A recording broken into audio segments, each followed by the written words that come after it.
Rochelle and Raf narrate on a videotape the history of her family, the Goss, for a documentary by his half-brother Jimmy.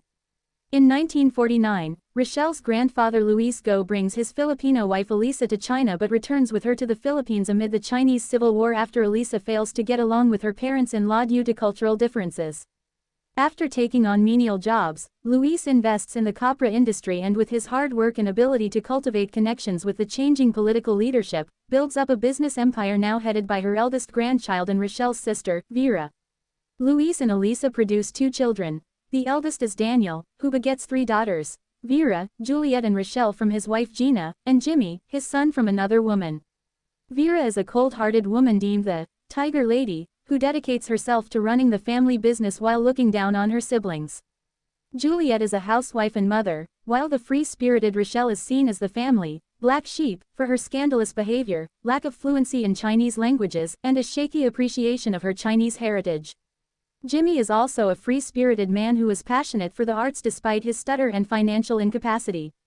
Despite her reputation, Rochelle maintains good relations with Juliet, her grandmother Elisa, who she sees as the bravest in the family for her past, and her aunt, Daniel's sister Linda, whose political activism and decision to marry a Filipino who later became a victim of forced disappearance in the 1980s, led to her being briefly disowned by Luis.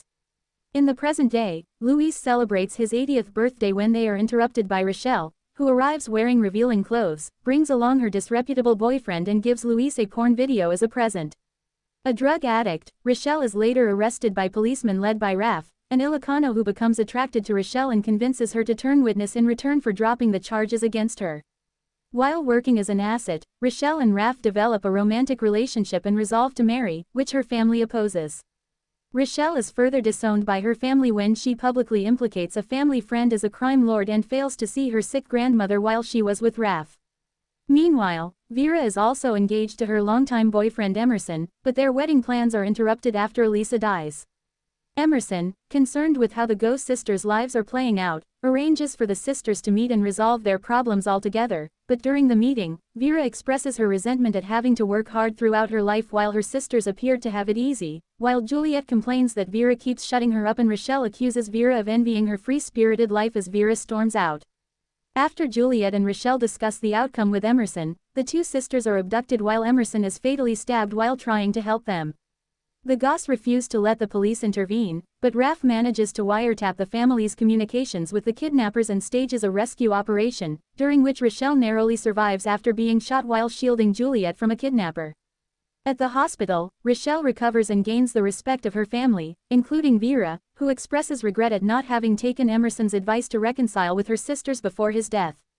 Vera gives her engagement ring to Rochelle as a wedding gift before migrating to Canada, and accepts her identity as a Filipino after years of complaining about anti-Chinese sentiment.